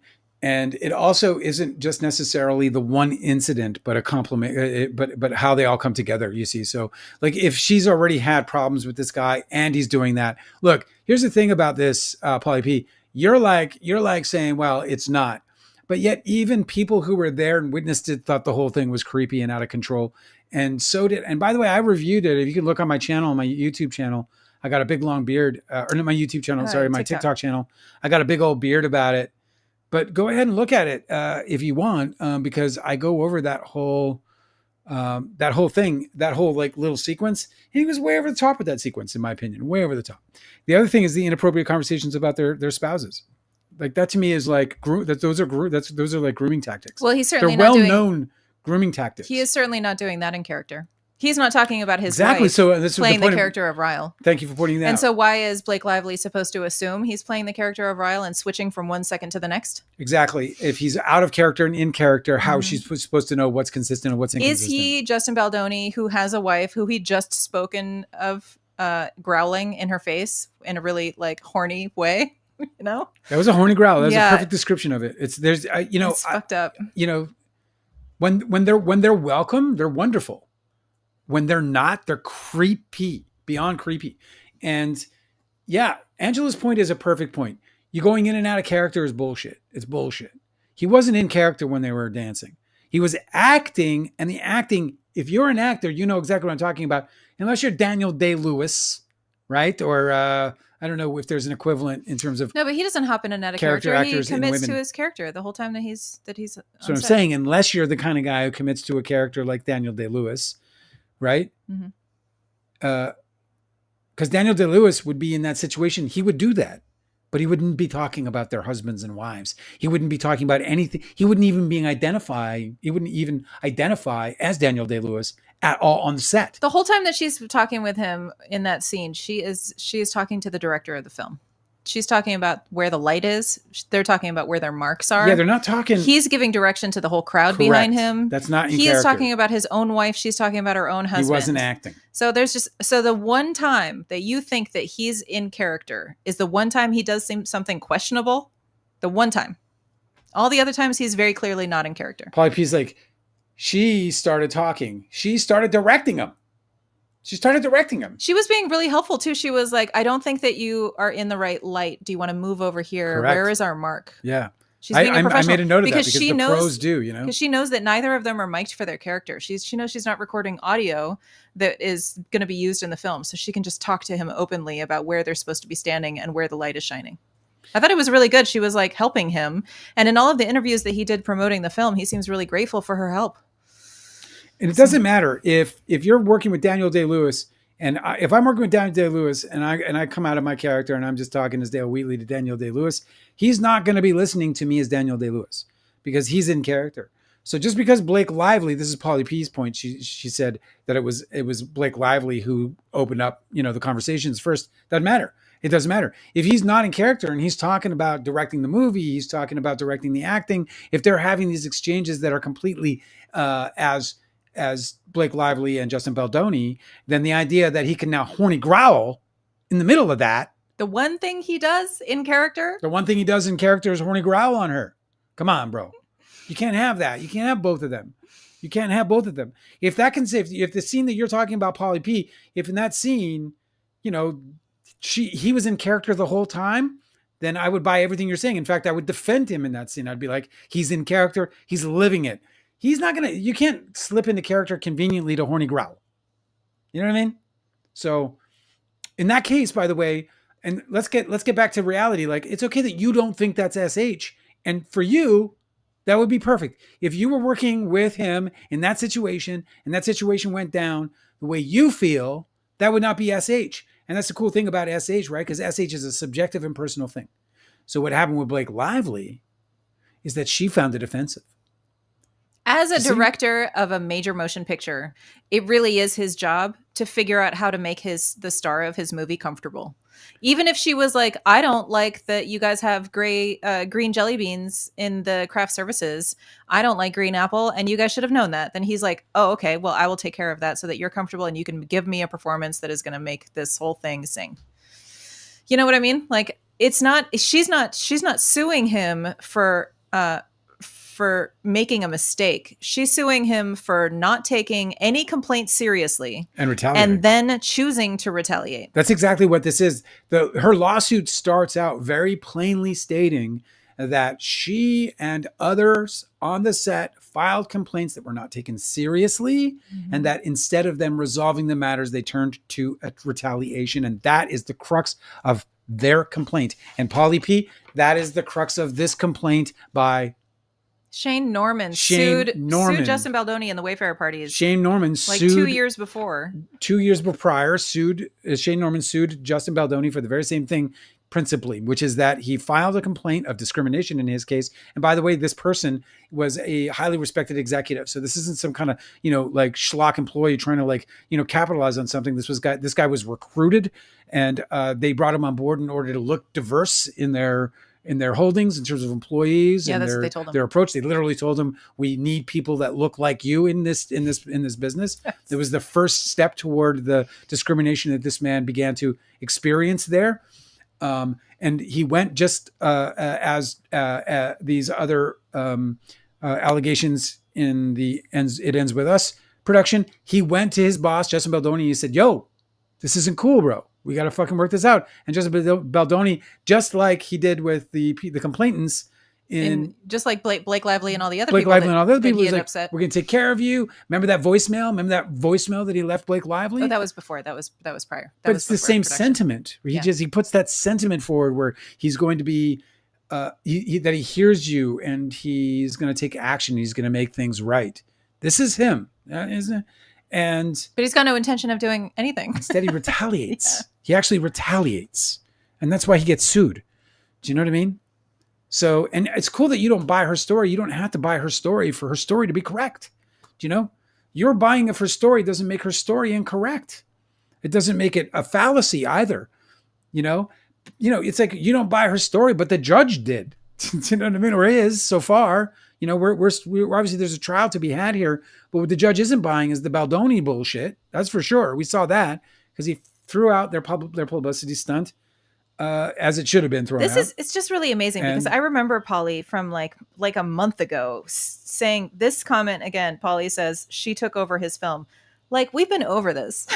Like, I feel like you made that comment and we responded with the reason why that couldn't possibly be true. It's amazing. And it's like, I just don't know what, it's a rut. Like, how come you guys aren't growing?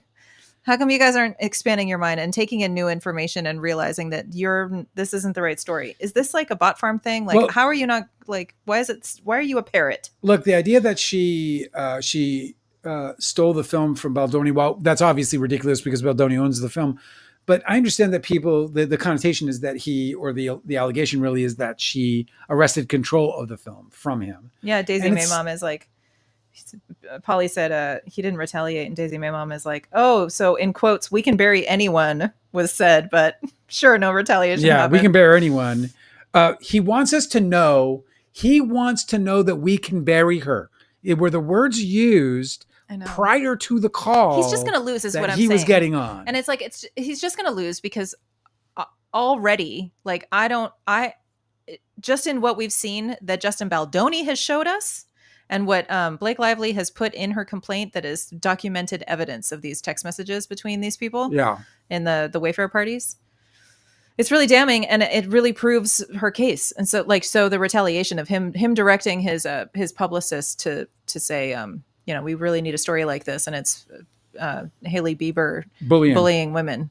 Like, that alone, that he sent that means that he's retaliating. Yeah. That they received it and weren't like, oh, sorry, we can't actually do something like this because that would be attacking somebody and that would be defamation. And we as publicists who are professionals can't do that. That they didn't correct him and then instead took that torch and then passed it along and had all these plans orchestrated around that. Yeah. Means that they are complicit and and co-conspirators in the smear campaign. And so all of this is already proven. And I'm just like, I don't know what's going to happen to these people when Blake Lively prevails in court, because she's already made a case that's the evidence is so clearly supporting. This is why, so it's interesting. So I was talking to this influencer today who I believe has a pretty direct pipe to everything. Like he's got a good flow of information. I don't know that it's like an absolute direct line to like the Lively camp or anything. I think that he's just very organized. Well, he's a really, really diligent researcher. No. I'm talking about what based on things he told me. Okay. Like just based on the conversation that, he's at least a part of a network that has access to it if he's not directly influenced by it.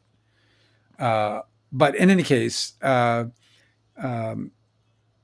is it going with this? In the conversation with him, what were you saying? I was saying that she's going to win. Oh, yeah. Thank you. And I don't know what's going to happen to these people. In the conversation with him, I asked him how he was going to cover the trial.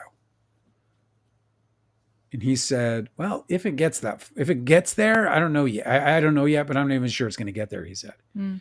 And I vehemently, I feel 100% certain, and I can't be, so it's a stupid statement, but I feel certain that she's going to go through with it. This is such a great question for you because you've been in a big celebrity lawsuit. Excuse me. Yes. Lordy Lord. You got another one loading up? I'll let you know. Stay tuned. It's a cliffhanger. So you've been in a big celebrity lawsuit, and I wanted to ask you, if you are a defendant, you can't initiate a settlement if the plaintiff is not interested, right? Like It's not like you have a say. Correct. Like the plaintiff has to be like, yes, I was hoping you were going to say that. Let's go to the settlement conference, right? How do you mean exactly? What do you mean? Okay, so say that Justin Baldoni is like, he cries uncle. Yeah. And he doesn't want to waste this money anymore. Correct. And he's like, hey, Blake Lively, what if we kind of settled instead? Yeah, okay. Right? Yeah. Would Blake Lively would she have to do something to accommodate that? Or is it her decision entirely no, I'm taking you to court and he cannot settle this case. Okay. Ever. The only person who can do anything to this case is Blake Lively. And so I just do not believe that she's not going to take it all the way. Correct. Because I think that she needs to make I think she needs to make an example of him. I believe, and I said this to him, and this is why maybe he's not as connected as I'd like to think he is. Because I said to him, why on earth would she, not want to expose to all ends this PR campaign against her? Like the more she's able to convince the general masses that this really happened, the more opportunity she has to repair, at least to some extent. It doesn't matter that these off-right guys. It's so funny that the alt-right guys are screaming about the plantation wedding, of all people. But she's never going to appease them. That's never going to change. They're always going to be vocally filled with hatred and vitriol for her. But there's a lot of people out there. Some we've I think gotten through to in our own journey through this crazy dispute. There are just some people who are kind of not sure. They don't know things about wardrobe budgets. We have Polly P here. I bet you Polly P, there's a good chance Polly P thinks that she was egregious with this wardrobe thing. Or just the statement she stole the movie. Literally from who and literally how, and can you describe what happened? Because it is an impossibility. Well, but I just tried to adjust this. Did she put a mask over her face and creep into the vault and stuff her bag with a big dollar sign on it full of a bunch of reels and then sneak back out? The bouncing thief with the bag over his thing, that silhouetted bouncing thief. Yeah, but here's the thing, right? Describe how it happened, and if you try, you'll see how foolish the accusation is, because Sony is in charge and Wayfair is in charge and literally nobody else. But let me just add to this, because I tried to kind of put some clarity on this. But a lot of what the accusation really is that she gained control. She gained control. She wrested control from him of the movie. From him, but also Sony somehow.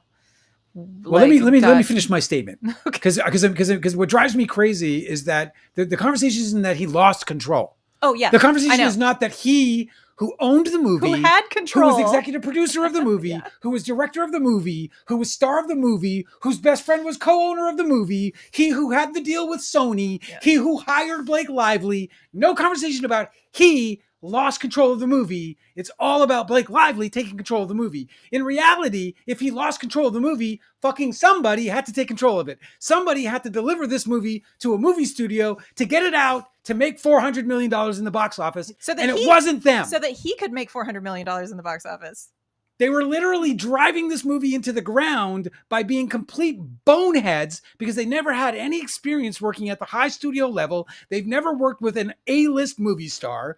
They completely fumbled the whole fucking thing, and Blake Lively picked the fumble up and took it in for a touchdown, and you guys are all fucking trying to turn her into a villain without actually looking at the reality of the situation, which is that this man, Justin Baldoni, and his partner, Jamie Heath, lost control of the movie.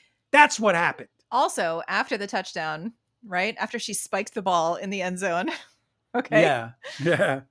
Sony sends her so many messages of praise that she included in her amended complaint. They're so happy with the work that she's done. They're so obvious, grateful. you know. And here's the she never got paid anything extra for her work. No, of course not. I mean, she did have. She did all this extra work, but didn't get.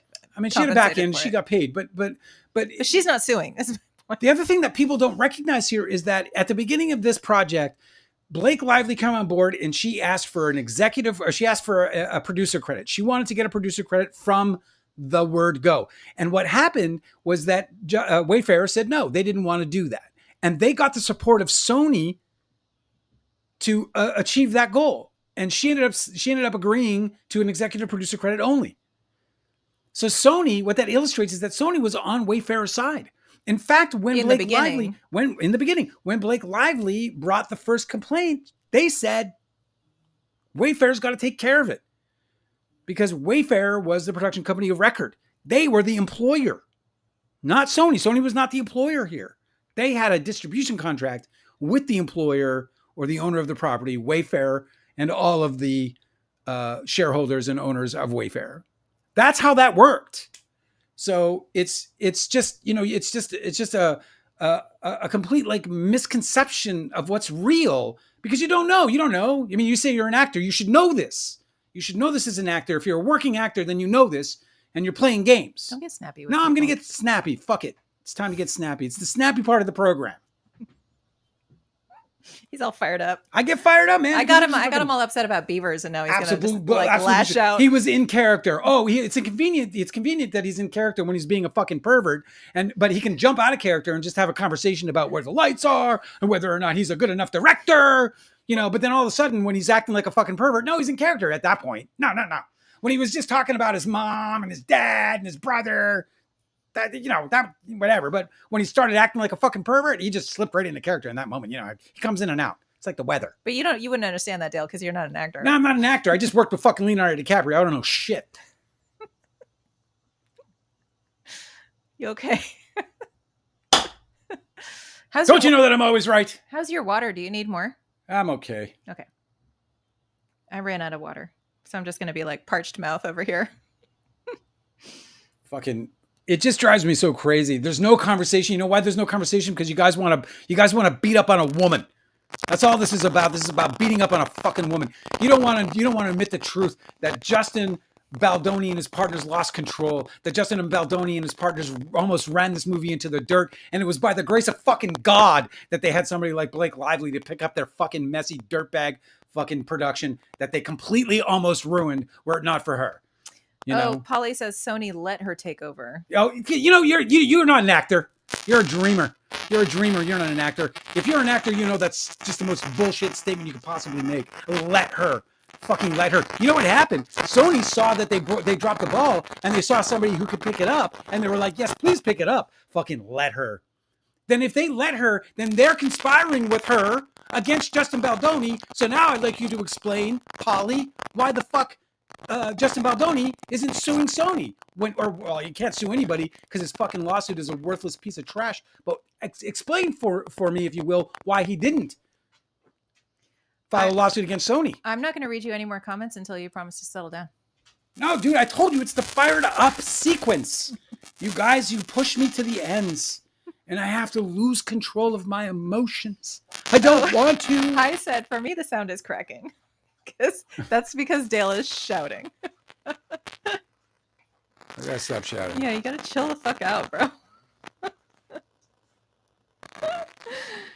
Oh man. I broke the sound. You broke the sound, yeah. Guilty Angel says crackling sound. Is it continuing? Or was it just when you were shouting? I don't know. Is it still breaking? Oh no. Did I break it? We could leave early if you needed to because it's already 8:45. Sony is because Sony is powerful. Polly says because Sony is powerful.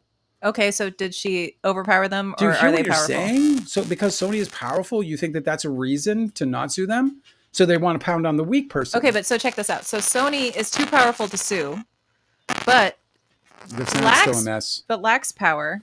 Let me see if there's a way to change that. Hang on. I'm sorry. I don't understand why that would happen. Let me see if I can fix it real quick.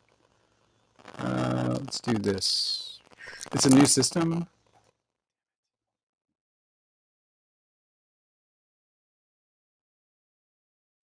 See if it's coming back. Is it what? Cosmic Urgency said this is like when in Ghostbusters 2 when the judge is shouting and it riles up the goo. It's just like that. Does that make me the goo? Hopefully this is getting a little better. Or is Dale the goo?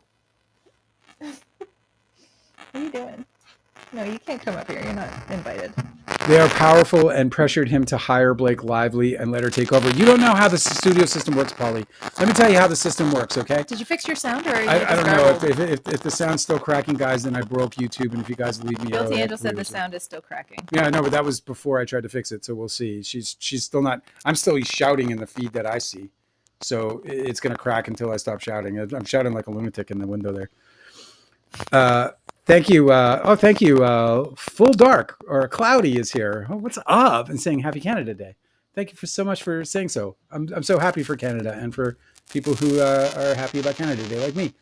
Polly says they are powerful and pressured him to hire Blake Lively. So this is how the studio system works. See, the studio system says that they have certain bankable stars. They're called actors, A-list actors, and movie stars. And so the way the studio works is they say, hey, we can distribute the movie, but if you don't have the right actor in place, I can't sell it to all these foreign places, blah, blah, blah, box office, Americans, all this other stuff. So they have what they call a short list, and these are the actors that make the short list.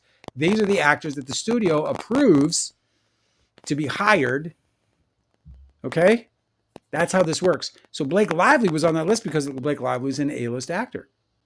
And so what happens is the producers get that list and they go down the list and they go, who shall we work with? And then they go, oh, well, let's call up Blake Lively and see if she's in as an option.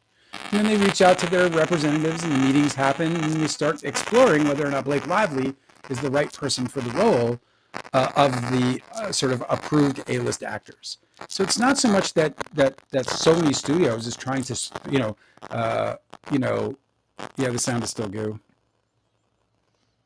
The sound is the goo, said Crackle Crackle. Yeah.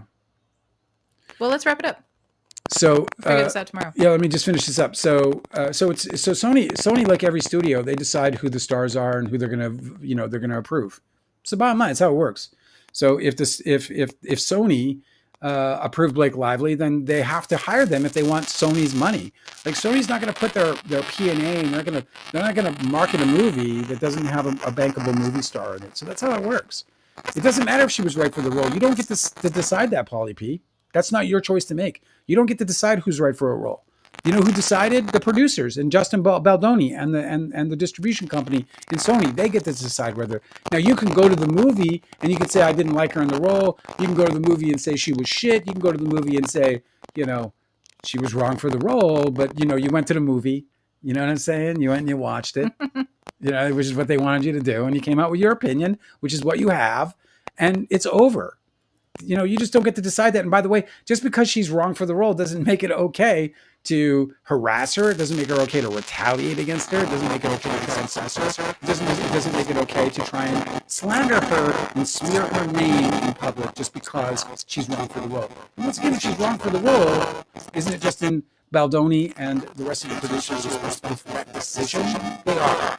And I can assure you that in no way were they pressured to go with one actor. There was a list, a short list of actors. Now, they might have been narrowed down because maybe nobody but Blake Lively would come with Justin Baldoni, who had success to very limited successes as well. And by the way, when you're working with A-list actors, and this event doesn't get to help much, when A-list actors get involved, they often want really proven filmmakers before they'll get involved because of this very scenario right here. Because it's with these inexperienced filmmakers, especially ones who are working with big giant movie stores or A-list actors, where things can go dramatically wrong because it is not the same kind of animal as an independent film or a TV studio film. Because these other things have a lot more sort of latitude in terms of maybe they can catch, and even if CBS films might be approving the cast, they're going to have a little more latitude in terms of who they can hire compared to a movie distribution company like Sony. They're going to have a very narrowed down list.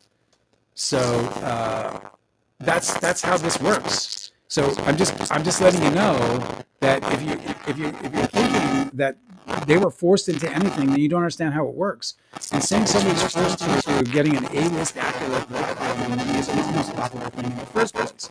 As far as her being right or wrong for the role, again, that's something that the fans can decide at the box office. That's the whole point about the risks that filmmakers and studios take with the casting choices that they make. A lot of people thought that Johnny Depp shouldn't have played Tonto. You know what I mean? Yep, I'm one of them. He's got American Indian blood. Yeah. I know it's not significant, but it was there. He was like, hey, technically speaking, my ancestors during the whole genocide got a little weird, and I happened. Rainbow Pickle gave us a robot emoji, so maybe that's how it sounds. It's very upsetting. I guess I can't yell on my lives anymore. I break things. I don't know how that could have happened. I guess we're going to sign off early because I broke YouTube, and I don't want to do this to the guys at YouTube. So I love you all. That's so sweet. You won't know. That's so sweet that you say that because it's true and you're sincere and I know you do, and it's wonderful. You do love everything. Wait, what's this? Somebody's saying. No, don't start. Small group knew who she was. What? Scarlett. Never heard of Blake Lively. Wait, just tipped on this live. Blake Lively is an A-list actor. I would have put her at B. Well, I guess that's it for her then. You know what I mean? Chrissy says no. Chrissy says she's a B actor. Well, that's okay. I mean, yeah, she's an A-list actor, and it doesn't matter whether you agree with that or not. You know what I mean? That's just, and it's really, it's all about bankability. Like your tastes may be totally different. Like I wouldn't have even put her on my radar if I'm being truth. I'm just teasing you a little bit, Chrissy, but she wouldn't even be on my radar. Blake Lively. Like, why would she even be on my radar? She's not. So in my idea of an A-list actor is completely different. My idea of an A-list actor has to do more with range and talent and abilities to play, a full spectrum of characters. I don't know whether that's true about Blake Lively or not, but it wouldn't be something I would have assumed. So it's fair that you have your own opinion, but the opinion that's going to matter most in terms of getting an actual cast together and putting a movie out is going to be the movie studio. And they put her at the A-list level. And the reason, again, is because she's marketable, bro. So she's not going to reach you, but she's going to reach 4 other people who also don't like what you like. Do you know what I'm saying? Cosmic Urgency said, Tonto is named Tonto because Tonto means idiot in Spanish. So no way to be PC. Yeah. It's fucked up. Well, that's not Johnny Depp's fault. In Portuguese, too, it means like you call somebody Tonto, they're stupid. Well, that's not Johnny Depp's fault. No. That goes to the IP, doesn't it? Mm. I didn't know that. That embarrasses me. It's the Lone Rangers. Was it the Lone Ranger and Tonto? Lone Ranger and Tonto. Yeah, so I guess that's the Lone Ranger's fault. I used to for calling him that instead of being like, "Yo, bro, what's your name?" Actually, we've been spending a lot of time together here on these desert prairies, and maybe it's about time that I start calling you from the name your parents gave you. Exactly. I got, by the way, don't forget to like and subscribe or like and follow, depending on what platform you're on. We're huge, so I can't keep track of everything, but we'd really like if you'd come along for the ride, even if we're huge, so huge, giant. And we're always right. We're right. And we're huge. Dale is always right. I'm consistently more wrong than I ever thought I would be. Well, anyway, I love the absolute shit out of all of you guys. that you come here and spend these nights with us. It's such a thrill every time we come. I am so privileged to be a part of your day. And I hope you enjoy the time you spend with us. I assume so, since your average view time is 19 minutes. And I've never done a comedy show that's held down for 19 minutes in my life. My tops was 15 and I got booed off the stage. All right. So accomplishments and expansions of our horizons, all due to you guys. All right. Sincerely, I love you guys. I can't wait to hang out with you tomorrow. Andy Signor's a fucking, he's a joke, dude. That guy's a joke. He's a right winger. He's like, I'm not a right winger. Yes, you are. You're like an alt right wing fucking Dale, media. you're machine. gonna start a new topic. Oh yeah, I gotta go. I love you guys. I'm ending it. I'm going. I don't even know how to stop this. How do